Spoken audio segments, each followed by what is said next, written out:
Eu queria saber, quem escolheu os textos que foram para as Bíblias? Porque de uma forma resumida, claro. Por que existem os apócrifos? Por que isso é bastante orgânico, na verdade. E a Bíblia católica é maior do que a Bíblia protestante? No Novo Testamento elas são iguais. Então, para efeitos de estudar Jesus, assim... Não faz diferença, Não faz diferença. Mas, assim... Não significa que tenham escritos, tem o Evangelho de Pedro... Isso são outros apócrifos. Não está na Bíblia católica, mas existem outros apócrifos. Então, o que acontece? Evangelhos tem um monte. Ah, é? É. Quantos, mais ou menos? Nossa, se a gente for falar de apócrifos do Novo Testamento, a gente está falando de mais de 60. Mas o quê? Mas bem assim, mas peraí. Mas, eu vou chegar lá. Eu vou chegar lá. Entender isso. É muito posterior. Tá. Eu vou chegar lá. Umas viagens total. De repente a gente escreve um aqui. Desses textos todos, que a gente tem, que é mais ou menos da mesma época, ou seja, primeiro século, coladinho na história de Jesus, que a gente tem que não entrou na Bíblia, é só o Evangelho de Tomé. Tá? E Tomé é discutível. Você pegar Mark Goodacre, que é professor de Duke University, você pegar o Simon Gathercole, que é professor em Cambridge, os dois vão mostrar com razoável capacidade de convencimento, é bastante convincente o que eles escrevem, que o Evangelho de Tomé meio que copia a maior parte do Evangelho de Mateus, que a gente chama na academia de dependência. Então, Tomé é dependente de Mateus. Ele pega Mateus e copia uma boa parte. Então, seria posterior. Então, você joga o Evangelho de Tomé lá para frente, né?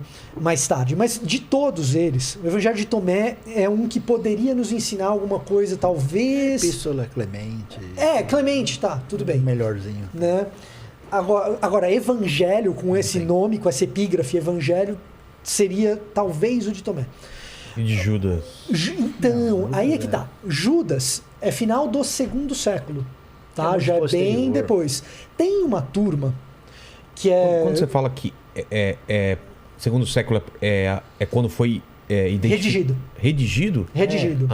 Então essas conversas são conversas que não fazem... Porque os documentos do Novo Testamento... Tem um cara que ele era totalmente liberal, no sentido de não acreditar na teologia do Novo Testamento. Esse cara... chamado John Robinson. Ele escreveu um livro sobre a datação do Novo Testamento. Ele diz o seguinte, ele não tem nenhuma razão. Porque se falar o cara é conservador, está defendendo as ideias, ele diz todo o Novo Testamento tem que ter sido escrito até o ano 70. E o cara não tem nenhuma razão para defender. Então, os documentos do Novo Testamento são do primeiro século. São documentos antigos, do Agora, primeiro século. Quando você tem um negócio escrito 100, 200 anos não depois... Não tem porquê, né? Não tem a ver com a época. Você tem ali alguns documentos... E parece que é muito, né? Você fala assim, foi escrito... O que aconteceu foi escrito 70 anos depois. Parece que é muito. Hoje em dia é muito, né? Que a gente escreve na hora, tá tudo registrado. Mas para aquela época era nada. Bom, o que acontece é o seguinte. Como você tem esse monte de documento, para que esses documentos apócrifos servem?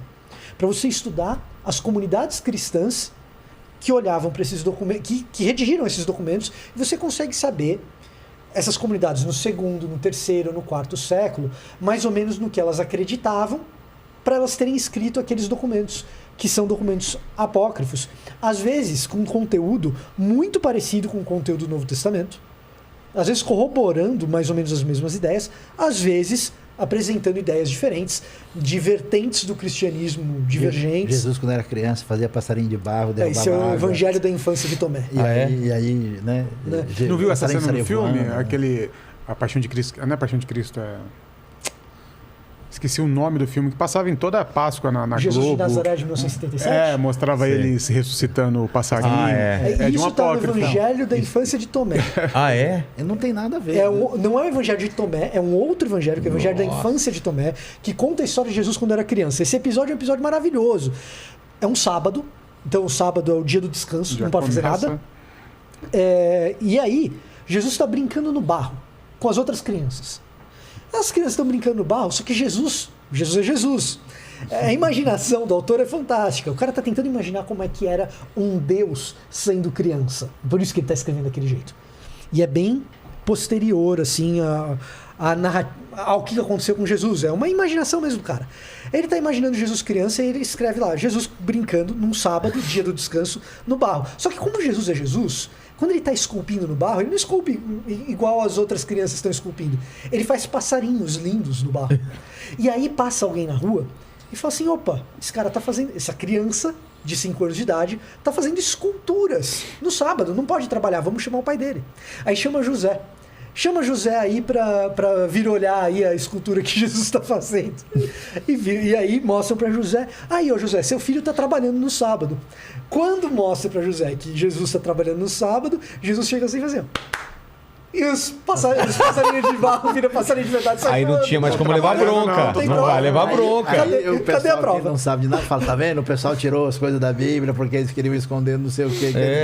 A galera tá por fora então, de tudo. Isso é muito posterior. Quando a gente chega... Assim, respondendo. Quando a gente fala da vida de Jesus, a gente tem os 4 evangelhos. Por que esses 4 evangelhos a gente assume como 4 evangelhos que o cristianismo aceita como narrativa da vida de Jesus? Porque desde muito cedo as comunidades cristãs adotam esses 4. E isso é uma adoção um tanto orgânica. Você vai olhando para os textos dos primeiros cristãos, quando eles mencionam alguma coisa a respeito da vida de Jesus, eles mencionam textos desses 4 evangelhos. No 2º século, e bem cedo no 2º século, você tem um camarada chamado Taciano, que é um dos pais da igreja, que ele faz uma espécie de biografia de Jesus. Como que é? Porque você tem 4 narrativas diferentes. Vamos pegar e fazer uma biografia unificada. E ele escreve um negócio chamado Diatessaron, que é essa biografia unificada. Essa biografia unificada conta com os 4 evangelhos. Poderia contar com o evangelho de Tomé, que é um evangelho bastante primevo, mas não conta. Conta com os 4, porque os 4 são os bem aceitos. Depois você tem uma outra coletânea de livros que a gente chama de cânon muratoriano. Cânon muratoriano também vai contar com esses 4 evangelhos, com os livros do Novo Testamento de maneira geral que a gente tem, e uma certa tradição petrina a mais do que a gente tem. Aí você fala assim, essa tradição petrina que é a mais do que a gente tem, por que não tá? Porque um camarada chamado Serapião foi consultado sobre isso e falou, não... Mas assim, a brincadeira é a seguinte, esses Evangelho de Pedro e Apocalipse de Pedro também são do 2º século, bem posterior a Jesus. E você não tem um monte de comunidades adotando esse evangelho e esse apocalipse. Você tem algumas pessoas adotando isso daí. São 2 documentos que até pouco tempo atrás eram documentos que a gente tinha menção deles, mas a gente ainda não tinha descoberto manuscritos deles, então não era uma coisa difundida entre os cristãos.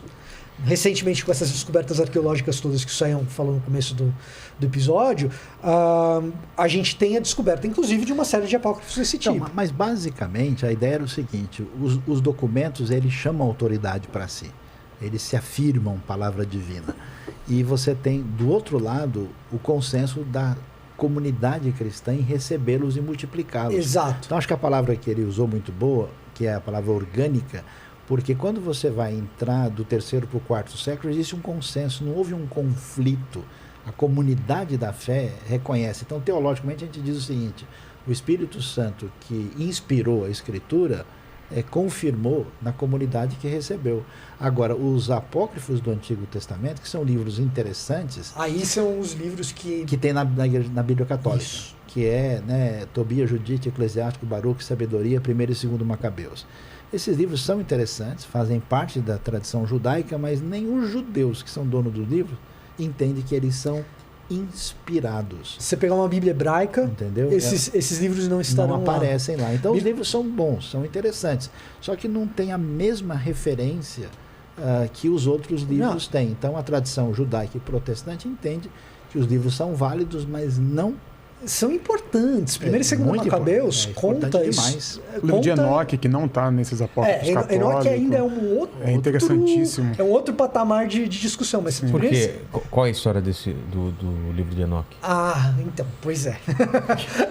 Ou então que eu aprendi com você. É importante na tradição porque tem copta, bastante coisa lá. Muito importante na tradição copta e muito importante para os autores... Muito importante não, vai. Importante em alguma medida para os autores do Novo Testamento. Tá?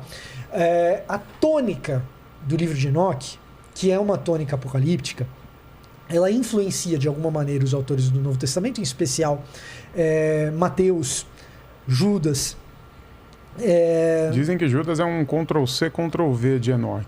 Isso é um exagero grande. Isso é um exagero grande, até porque existe... Passou num site ali de anti... Copia, mas não faz igual, sabe? Tipo isso. O livro de Enoque tem em português. Eu até fiz parte dos endossadores do material. Tem aí. Então, o que acontece? Assim, Judas é uma outra discussão enorme, que é o seguinte... A história da dependência que eu falei do Evangelho de Tomé com o Evangelho de Mateus, qual que é dependente de qual, Judas tem com o 2 de Pedro. E aí sim, muito maior. E aí tem um angu de caroço daqueles. Qual que é dependente de qual? Judas é dependente de 2 de Pedro, 2 de Pedro é dependente de Judas, e como que Enoque entra nos dois? É um angu de caroço. Isso é coisa para dissertação de mestrado, tese de doutorado.